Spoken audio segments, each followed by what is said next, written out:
नमस्कार। ये रामायण कथा पूरी तरह से श्रीमद् वाल्मीकि रामायण के ऊपर आधारित है। यदि आप इसका निरंतर श्रवण करते रहना चाहते हैं तो इस चैनल को सब्सक्राइब जरूर कर लें और आगे आने वाली सभी पॉडकास्ट के नोटिफिकेशन के लिए बेल आइकन को भी जरूर से प्रेस कर दें। अब हम सुनेंगे 51वां सर्ग। निषाद राज गुह के समक्ष लक्ष्मण का विलाप।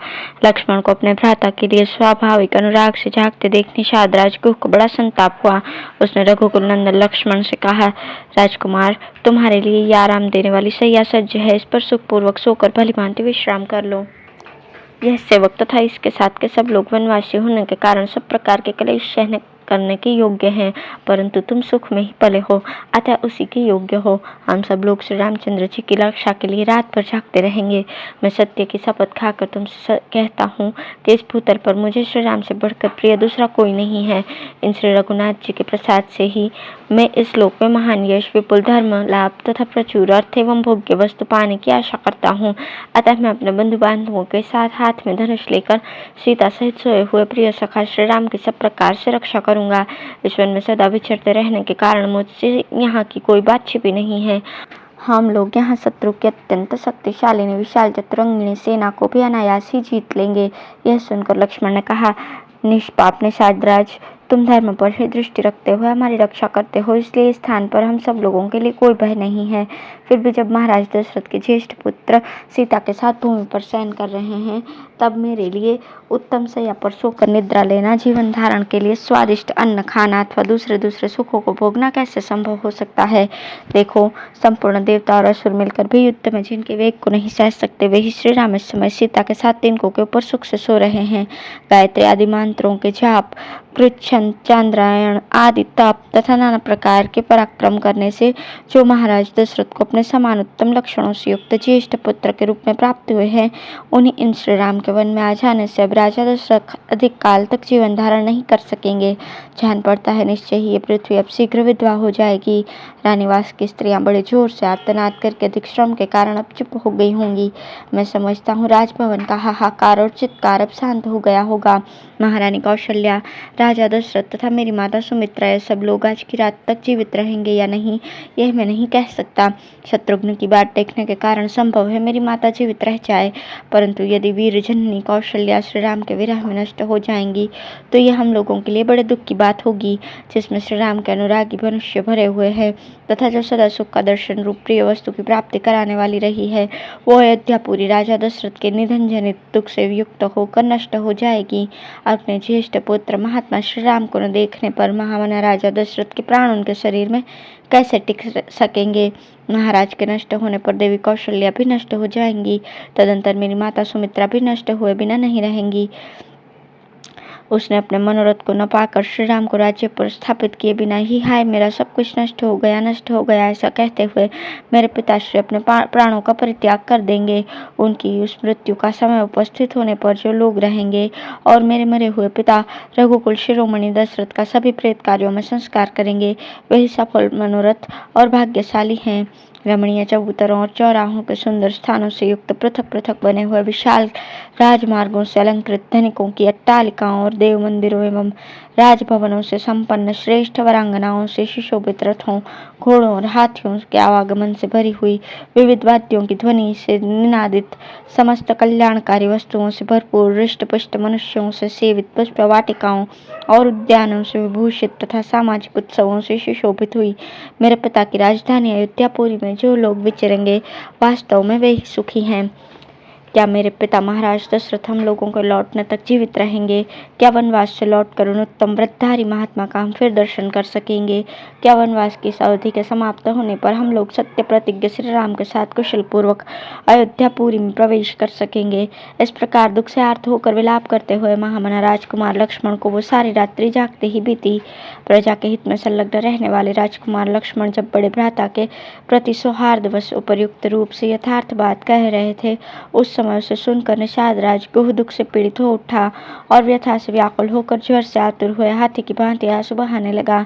अब है श्री राम की आज्ञा से गुह्य का नाव मंगाना, श्री राम का सुमंत्र को समझा बुझाकर अयोध्यापुरी लौट जाने के लिए आज्ञा देना और माता पिता आदि से कहने के लिए संदेश सुनाना, सुमंत्र के वन में ही चलने के लिए आग्रह करने पर श्री राम का उन्हें युक्तिपूर्वक समझाकर लौटने के लिए विवश करना, फिर तीनों का नाव पर बैठना, सीता की गंगा जी से प्रार्थना, नाव से पार उतरकर श्री राम आदि का वत्स देश में पहुंचना और सायंकाल में एक वृक्ष के नीचे रहने के लिए जाना। जब रात्रि व्यतीत हुई और प्रभात हुआ, उस समय विशाल वक्ष वाले महायशस्वी श्री राम ने शुभ लक्षण संपन्न सुमित्रा कुमार लक्ष्मण से इस प्रकार कहा। भगवती, रात्रि व्यतीत हो गई, अब सूर्योदय का समय आ पहुंचा है। वो अत्यंत काले रंग का पक्षी कोकिल कुहू कुहू बोल रहा है। अतः लक्ष्मण, वन में अव्यक्त शब्द करने वाले मयूरों की कीकावाणी भी सुनाई देती है। सौम्य, अब हमें तीव्र गति से बहने वाली समुद्रगामिनी गंगा जी के पार उतरना चाहिए। मित्रों को आनंदित करने वाले सुमित्रा कुमार लक्ष्मण ने श्री रामचंद्र जी के कथन का अभिप्राय समझकर गुह्य और सुमंत्र को बुलाकर पार उतरने की व्यवस्था करने के लिए कहा और वे स्वयं भ्राता के सामने आकर खड़े हो गए। श्री रामचंद्र जी का वचन सुनकर उनका आदेश शिरोधार्य करके निषाद राज ने तुरंत अपने सचिवों को बुलाया और इस प्रकार कहा, तुम घाट पर शीघ्र ही एक ऐसी नाव ले आओ जो मजबूत होने के साथ ही सुगमता पूर्वक खेने योग्य हो, उसमें डांड लगा हुआ हो, कर्णधार बैठा हो तथा वो नाव देखने में सुंदर हो। निषाद राज गुह का आदेश सुनकर उनका महान मंत्री गया और एक सुंदर नाव घाट पर पहुंचाकर उसने गुह्य को इसकी सूचना दी। तब गुह ने हाथ जोड़कर श्री रामचंद्र जी से कहा, देव, ये नौका उपस्थित है, बताइए इस समय आपकी और क्या सेवा करूं। देव कुमार के समान तेजस्वी तथा उत्तम व्रत का पालन करने वाले पुरुष श्री राम, समुद्रगामिनी गंगा नदी को पार करने के लिए आपकी सेवा में ये नाव आ गई है। अब आप शीघ्र इस पर आरूढ़ होइए। तब महातेजस्वी श्री राम गुह से इस प्रकार बोले, सखे, तुमने मेरा सारा मनोरथ पूर्ण कर दिया, अब शीघ्र ही सब सामान नाव पर चढ़ाओ। यह कहकर श्री राम और लक्ष्मण ने कवच धारण करके तरकश एवं तलवार बांधी तथा धनुष लेकर वे दोनों भाई जिस मार्ग से सब लोग घाट पर जाया करते थे उसी से सीता के साथ गंगा जी के तट पर गए। उस समय धर्म के ज्ञाता भगवान श्री राम के पास जाकर सारथी सुमंत्र ने विनीत भाव से हाथ छोड़कर कहा, प्रभु, अब मैं आपकी क्या सेवा करूं। तब दशरथ नंदन श्री राम ने सुमंत्र को उत्तम दाहिने हाथ से स्पर्श करते हुआ कहा, सुमंत्र जी, अब आप शीघ्र ही पुनः महाराज के पास लौट जाइए और वहां सावधान होकर रहिए। उन्होंने फिर कहा, इतनी दूर तक महाराज की आज्ञा से मैंने रथ द्वारा यात्रा की है, अब हम लोग रथ छोड़कर पैदल ही महान वन की यात्रा करेंगे, अतः आप लौट जाइए। अपने को घर लौटने की आज्ञा प्राप्त हुई देखकर सारथी सुमंत्र शोक से व्याकुल हो उठे और इक्ष्वाकुनंदन पुरुष श्री राम से इस प्रकार बोले, रघुनंदन, जिसकी प्रेरणा से आपको भाई और पत्नी के साथ साधारण मनुष्यों की भांति वन में रहने को विवश होना पड़ा है, उस दैव का इस संसार में किसी भी पुरुष ने उल्लंघन नहीं किया। जब आप जैसा महान पुरुष पर यह संकट आ गया, तब मैं समझता हूँ कि ब्रह्मचर्य पालन, वेदों के स्वाध्याय, दयालुता अथवा सरलता में भी किसी फल की सिद्धि नहीं है। वे देहनंदिनी सीता और भाई लक्ष्मण के साथ वन में निवास करते हुए आप तीनों लोकों पर विजय प्राप्त करने वाले महापुरुष नारायण की भांति उत्कर्ष प्राप्त करेंगे। निश्चय ही हम लोग हर तरह से मारे गए, क्योंकि आपने हम पूर्ववासियों को अपने साथ न ले जाकर अपने दर्शन जनित सुख से वंचित कर दिया। अब हम पापिनी कैकेयी के वश में पड़ेंगे और दुख भोगते रहेंगे।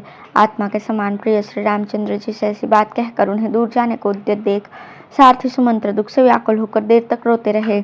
आंसुओं का प्रवाह रुकने पर आचमन करके पवित्र हुए सारथी ने श्री रामचंद्र जी ने बारंबार मधुर वाणी में कहा, सुमंत्र जी, मेरी दृष्टि में इक्ष्वाकुवंशियों का हित करने वाला सुयद आपके समान दूसरा कोई नहीं। आप ऐसा प्रयत्न करें जिससे महाराज दशरथ को मेरे लिए शोक न हो। पृथ्वीपति महाराज दशरथ एक तो बूढ़े हैं, दूसरे उनके सारा मनोरथ चूर चूर हो गया, इसलिए उनका हृदय शोक से पीड़ित है। यही कारण है कि मैं आपको उनकी संभाल के लिए कहता हूँ। वे महामनस्वी महाराज कैकेयी का प्रिय करने की इच्छा से आपको जो कुछ आज्ञा दें, आप उनका आदर पूर्वक पालन करें। मेरा यही अनुरोध है। राजा लोग इसलिए राज्य का पालन करते हैं कि किसी भी कार्य में उनकी इच्छा पूर्ति में विघ्न न डाला जाए। जिस किसी भी कार्य में जिस किसी भी प्रकार से भी महाराज को अप्रिय बात से खिन्न होने का अवसर न आए तथा वे शोक से दुबले न हो, वो आपको उसी प्रकार करना चाहिए। जिन्होंने कभी दुख नहीं देखा, उन आर्य जितेंद्रिय और वृद्ध महाराज को मेरी ओर से प्रणाम करके ये बात कहिएगा। हम लोग अयोध्या से निकल गए अथवा हमें वन में रहना पड़ेगा, इस बात को लेकर न तो मैं कभी शोक करता हूँ और न लक्ष्मण को ही इसका शोक है। 14 वर्ष समाप्त होने पर हम पुनः शीघ्र ही लौट आएंगे और उस समय आप मुझे, लक्ष्मण को और सीता को भी फिर देखेंगे। महाराज से ऐसा कहकर आप मेरी माता से, उनके साथ बैठे हुए अन्य देवियों से तथा कैकेयी से भी बारंबार मेरा कुशल समाचार कहिएगा। माता कौशल्या से कहिएगा कि तुम्हारा पुत्र स्वस्थ एवं प्रसन्न है। इसके पश्चात सीता की ओर से, मुझ ज्येष्ठ पुत्र की ओर से तथा लक्ष्मण की ओर से भी माता की चरण वंदना कह दीजिएगा। तदंतर मेरी ओर से महाराज से भी ये निवेदन कीजिएगा कि आप भरत को शीघ्र ही बुलवा लें और जब वे आ जाएं तब अपने अभिष्ट युवराज पद पर उनका अभिषेक कर दें। भरत को छाती से लगाकर और युवराज के पद पर अभिषिक्त करके आपको हम लोगों के वियोग से होने वाला दुख दबा नहीं सकेगा। भरत से भी हमारा ये संदेश कह दीजिएगा कि महाराज के प्रति जैसा तुम्हारा बर्ताव है वैसा ही समान रूप से सभी माताओं के प्रति होना चाहिए। तुम्हारी दृष्टि में कैकेयी का जो स्थान है वही समान रूप से सुमित्रा और माता कौशल्या का भी होना उचित है। इन सब में कोई अंतर न रखना। पिताश्री का प्रिय करने की इच्छा से युवराज पद को स्वीकार करके यदि तुम राजकाज की देखभाल करते रहोगे तो इहलोक और परलोक में सदा सुख ही पाओगे। श्री रामचंद्र जी ने सुमंत्र को लौटाते हुए जब इस प्रकार समझाया तब उनकी सारी बातें सुनकर वे श्री राम से स्नेहपूर्वक बोले, तात, सेवक का स्वामी के प्रति जो सत्कारपूर्ण बर्ताव होना चाहिए उसका यदि मैं आपसे बात करते समय पालन न कर सकूं, यदि मेरे मुख से स्नेहवश कोई पूर्ण बात निकल जाए तो ये मेरा भक्त है ऐसा समझकर आप मुझे क्षमा कीजिएगा। जो आपके वियोग से पुत्र शोक से आतुर हुई माता की भांति संतप्त हो रही है उस अयोध्यापुरी में मैं आपको साथ लिए बिना कैसे लौटकर जा सकता हूँ। आते समय लोगों ने मेरे रथ में श्री राम को विराजमान देखा था, अब इस रथ को श्री राम से रहित देखकर उन लोगों को और उस अयोध्यापुरी को भी हृदय से पीड़ा होगी और उनका हृदय विदीर्ण हो जाएगा। जैसे युद्ध में अपने स्वामी वीर रथी के मारे जाने पर जिसमें केवल सारथी शेष रह गया हो ऐसे रथ को देखकर उसकी अपनी सेना अत्यंत दयनीय अवस्था में पड़ जाती है, उसी प्रकार मेरे इस रथ को आपसे सुना देखकर सारी अयोध्या नगरी दीन दशा को प्राप्त हो जाएगी। आप दूर रहकर भी प्रजा के हृदय में निवास करने के कारण सदा उसके सामने ही खड़े रहते हैं। निश्चय ही इस समय प्रजा वर्ग के सब लोगों ने आपका ही चिंतन करते हुए खाना पीना छोड़ दिया होगा। जिस समय आप वन को आने लगे उस समय आपके शोक से व्याकुलचित हुई प्रजा ने जैसा आर्तनाद एवं क्षोभ प्रकट किया था उसे तो आपने देखा ही था। आपके अयोध्या से निकलते समय पूर्ववासियों ने जैसा आर्तनाद किया था, आपके बिना मुझे खाली रथ लिए लौटा देखकर वे उससे भी 100 गुना हाहाकार करेंगे। क्या मैं महारानी कौशल्या से जाकर कहूँगा कि मैंने आपके पुत्र को मामा के घर पहुंचा दिया है, इसलिए आप संताप न करें। ये बात प्रिय होने पर भी असत्य है, अतः ऐसा असत्य वचन भी मैं कभी नहीं कह सकता। फिर ये अप्रिय सत्य भी कैसे सुना सकूंगा कि मैं आपके पुत्र को वन में पहुंचा आया। ये उत्तम घोड़े मेरी आज्ञा के अधीन रहकर आपके बंधुजनों का भार वहन करते हैं, ऐसी दशा में आपसे सुने रथ को ये कैसे खींच सकेंगे। अतः निष्पाप रघुनंदन, अब मैं आपके बिना अयोध्या लौटकर नहीं जा सकूंगा, मुझे भी वन में चलने की ही आज्ञा दीजिए। यदि इस प्रकार याचना करने पर भी आप मुझे त्यागी देंगे तो मैं आपके द्वारा परित्यक्त होकर यहाँ रथ सहित अग्नि में प्रवेश कर जाऊंगा। वन में आपकी तपस्या में विघ्न डालने वाले जो जो जंतु उपस्थित होंगे मैं इस रथ के द्वारा उन सबको दूर भगाऊंगा। आपकी कृपा से मुझे आपको रथ पर बिठाकर यहाँ तक लाने का सुख प्राप्त हुआ। अब आपके ही अनुग्रह से मैं आपके साथ वन में रहने का सुख भी पाने की आशा करता हूँ। आप प्रसन्न होकर मुझे आज्ञा दीजिए, मैं वन में आपके पास ही रहना चाहता हूँ। मेरी इच्छा है कि आप प्रसन्नतापूर्वक कह दें कि तुम वन में मेरे साथ ही रहो। ये घोड़े भी यदि वन में रहते समय आपकी सेवा करेंगे तो इन्हें परम गति की प्राप्ति होगी। मैं वन में रहकर अपने सिर से आपकी सेवा करूंगा और इस सुख के आगे अयोध्या तथा देवलोक का भी सर्वथा त्याग कर दूंगा। जैसे सदाचारहीन प्राणी इंद्र की राजधानी स्वर्ग में नहीं प्रवेश कर सकता, उसी प्रकार आपके बिना मैं अयोध्यापुरी में नहीं जा सकता। मेरी यह अभिलाषा है कि जब वनवास की अवधि समाप्त हो जाए तब फिर इसी रथ पर बिठाकर आपको अयोध्यापुरी में ले चलूं। वन में आपके साथ रहने से ये 14 वर्ष मेरे लिए 14 क्षणों के समान बीत जाएंगे, अन्यथा 14 वर्ष 100 वर्षों के समान भारी जान पड़ेंगे। अतः आप मेरे स्वामी के पुत्र हैं, आप जिस पथ पर चल रहे हैं उसी पर आपकी सेवा के लिए मुझे साथ चलने को हाँ कह दीजिए। मैं आपके प्रति भक्ति रखता हूँ, आपका भृत्य हूँ और भृत्य जनोचित मर्यादा के भीतर स्थित हूँ, अतः आप मेरा परित्याग न करें। इस प्रकार अनेक प्रकार से दीन वचन कहकर बारंबार याचना करने वाले सुमंत्र से सेवकों पर कृपा करने वाले श्री राम ने इस प्रकार कहा, सुमंत्र जी, आप स्वामी के प्रति स्नेह रखने वाले हैं, मुझ में आपकी जो उत्कृष्ट भक्ति है उसे मैं जानता हूँ। फिर भी जिस कार्य के लिए मैं आपको यहाँ से अयोध्यापुरी में भेज रहा हूँ उसे सुनिए। अब आप नगर को लौट जाएंगे तब आपको देखकर मेरी छोटी माता कैकेयी को यह विश्वास हो जाएगा कि राम वन को चले गए। इसके विपरीत यदि आप नहीं गए तो उसे संतोष नहीं होगा। मेरे वनवासी हो जाने पर भी वो धर्मपरायण महाराज दशरथ के प्रति मिथ्यावादी होने का संदेह करे, ऐसा मैं नहीं चाहता। आपको भेजने में मेरा मुख्य उद्देश्य यही है कि मेरी माता कैकेयी भरत द्वारा सुरक्षित समृद्धिशाली राज्य को हस्तगत कर लें। मेरा तथा महाराज का प्रिय करने के लिए आप अयोध्यापुरी को अवश्य पधारिए और आपको जिनके लिए जो संदेश दिया गया है वो सब वहां जाकर उन लोगों से कह दीजिए। ऐसा कहकर श्री राम ने सुमंत्र को बारंबार सांत्वना दी। इसके पश्चात उन्होंने गुह से पूर्वक यह युक्तियुक्त बात कही। निषाद राज, इस समय मेरे लिए ऐसे वन में रहना उचित नहीं जहाँ जनपद के लोगों का आना जाना अधिक होता हो। अब अवश्य मुझे निर्जन वन के आश्रम में ही वास करना होगा। इसके लिए जटा धारण करके आवश्यक विधि का मुझे पालन करना चाहिए। अतः फूलमल का आहार करके और पृथ्वी पर शयन करके नियमों को ग्रहण करके मैं सीता और लक्ष्मण की अनुमति लेकर पिता का हित करने की इच्छा से सर पर तपस्वी जनों के आभूषण रूप जटा धारण करके यहाँ से वन को जाऊंगा। मेरे केशों को जटा का रूप देने के लिए तुम बड़का दूध ला दो। गुह ने तुरंत ही बड़का दूध लाकर श्री राम को दिया। श्री राम ने उसके द्वारा लक्ष्मण की तथा अपनी जटाएं बनाई। महाबाहु पुरुष श्री राम तत्काल जटाधारी हो गए। उस समय वे दोनों भाई श्री राम लक्ष्मण वल्कल वस्त्र और जटामंडल धारण करके ऋषियों के समान शोभा पाने लगे। तदंतर वानप्रस्थ मार्ग का आश्रय लेकर लक्ष्मण से श्री राम ने वानप्रस्थोचित व्रत को ग्रहण किया। तत्पश्चात वे अपने सहायक गुह से बोले, निषाद राज, तुम सेना, खजाना, किला और राज्य के विषय में सदा सावधान रहना, क्योंकि राज्य की रक्षा का कार्य बड़ा कठिन माना गया है। गुह को इस प्रकार आज्ञा देकर उससे विदा लेकर इक्ष्वाकु कुल नंदन श्री रामचंद्र जी पत्नी और लक्ष्मण के सहित तुरंत ही वहां से चल दिए। उस समय उनके चित्त में तनिक भी व्यग्रता नहीं थी। नदी के तट पर लगी हुई नाव को देखकर इक्ष्वाकु नंदन श्री राम ने शीघ्रगामी गंगा नदी को पार जाने की इच्छा से लक्ष्मण को संबोधित करके कहा, लक्ष्मण, ये सामने नाव खड़ी है, तुम मनस्विनी सीता को पकड़कर धीरे से उस पर बिठा दो, फिर स्वयं भी नाव पर बैठ जाओ। भाई का यह आदेश सुनकर मन को वश में रखने वाले लक्ष्मण ने पूर्णतः उसके अनुकूल चलते हुए पहले मिथिलेश कुमारी श्री सीता को नाव पर बिठाया, फिर स्वयं भी उस पर आरूढ़ हुए। सबके अंत में लक्ष्मण के बड़े भ्राता तेजस्वी श्री राम स्वयं नौका पर बैठे। तदंतर निषाद राज गुह ने अपने भाई बंधुओं को नौका खेने का आदेश दिया। महातेजस्वी श्री रामचंद्र जी भी उस नाव पर आरूढ़ होने के पश्चात अपने हित के उद्देश्य से ब्राह्मण और क्षत्रिय के जपने योग्य दैवी नाव इत्यादि वैदिक मंत्रों का जाप करने लगे। फिर शास्त्र विधि के अनुसार आचमन करके सीता के साथ उन्होंने प्रसन्नचित्त होकर गंगा जी को प्रणाम किया। महारथी लक्ष्मण ने भी उन्हें मस्तक झुकाया। इसके पश्चात श्री राम ने सुमंत्र को तथा सेना सहित गुह्य को भी जाने की आज्ञा देकर नाव पर भली भांति बैठकर मल्लाहों को उससे चलाने का आदेश दिया। तदंतर मल्लाहों ने नाव चलाई। कर्णधार सावधान होकर उसका संचालन करता था। वेग से सुंदर डांड चलाने के कारण वो नाव बड़ी तेजी से पानी पर बढ़ने लगी थी। भागीरथी की बीच धारा में पहुंचकर सती साध्वी विदेह नंदिनी सीता ने हाथ जोड़कर गंगा जी से ये प्रार्थना की, देवी गंगे, ये परम बुद्धिमान महाराज दशरथ के पुत्र हैं और पिता की आज्ञा का पालन करने के लिए वन में जा रहे हैं। ये आपसे सुरक्षित होकर पिता की इस आज्ञा का पालन कर सके, ऐसी कृपा कीजिए। वन में पूरा 14 वर्षों तक निवास करके ये मेरे तथा अपने भाई के साथ पुनः अयोध्यापुरी को लौटेंगे।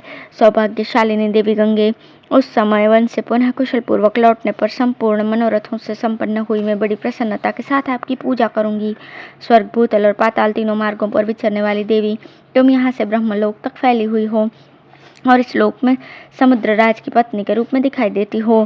पुरुष श्री राम जब पुनः वन से सकुशल लौटकर अपना राज्य प्राप्त कर लेंगे, तब मैं सीता पुनः आपको मस्तक झुकाऊंगी और आपकी स्तुति करूंगी। इतना ही नहीं, मैं आपको प्रिय करने की इच्छा से ब्राह्मणों को 1 लाख गौएं, बहुत से वस्त्र तथा उत्तम उत्तम अन्न प्रदान करूंगी। पुनः अयोध्यापुरी में लौटने पर मैं सहस्त्रों देव दुर्लभ पदार्थों से तथा राजकीय भाग से रहित पृथ्वी, वस्त्र और अन्न के द्वारा भी आपकी पूजा करूंगी। आप मुझ पर प्रसन्न हो। आपके किनारे जो जो देवता, तीर्थ और मंदिर हैं, उन सबका मैं पूजन करूंगी।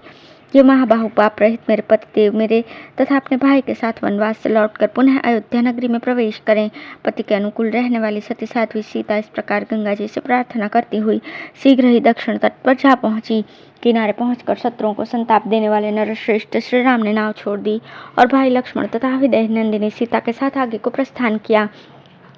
तदंतर महाबाहु श्री राम ने सुमित्रा नंदन लक्ष्मण से कहा, अब तुम सजन या निर्जन वन में सीता की रक्षा के लिए सावधान हो जाओ। हम जैसे लोगों को निर्जन वन में नारी की रक्षा अवश्य करनी चाहिए। अतः तुम आगे आगे चलो, सीता तुम्हारे पीछे पीछे चले और मैं सीता की तथा तुम्हारी रक्षा करता हुआ सबसे पीछे चलूंगा। हम लोगों को एक दूसरे की रक्षा करनी चाहिए। अब तक कोई भी दुष्कर कार्य समाप्त नहीं हुआ है। इस समय से ही कठिनाइयों का सामना आरंभ हुआ है। आज विदेह कुमारी सीता को वनवास के वास्तविक कष्ट का अनुभव होगा।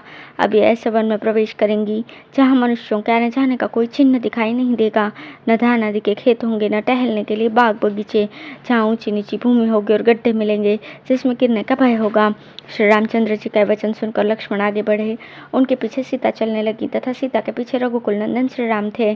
श्री रामचंद्र जी शीघ्र गंगा जी के उस पार पहुंचकर जब तक दिखाई दिए, तब तक सुमंत्र निरंतर उन्हीं की ओर दृष्टि लगाए रहते थे। जब वन के मार्ग में बहुत दूर निकल जाने के कारण वे दृष्टि से ओझल हो गए, तब तपस्वी सुमंत्र के हृदय में बड़ी व्यथा हुई। वे नेत्रों से आंसू बहाने लगे। लोकपालों के समान प्रभावशाली वरदायक महात्मा श्री राम महानदी गंगा को पार करके क्रमशः समृद्धिशाली वत्स देश में जा पहुँचे, जो प्रयाग के नाम से विख्यात है, जो सुंदर धन धान्य से संपन्न है। वहाँ के लोग बड़े हृष्ट पुष्ट थे। वहाँ उन दोनों भाइयों ने मृग या विनोद के लिए वराह, ऋष्य, पृषद और महारुरु इन 4 महामृगों पर बाणों का प्रहार किया। तत्पश्चात जब उन्हें भूख लगी, तब पवित्र कंदमूल आदि लेकर सायंकाल के समय ठहरने के लिए एक वृक्ष के नीचे चले गए। इस प्रकार श्री वाल्मीकि निर्मित आर्ष रामायण आदि काव्य के अयोध्याकांड में 52वां सर्ग पूर्ण हुआ। धन्यवाद।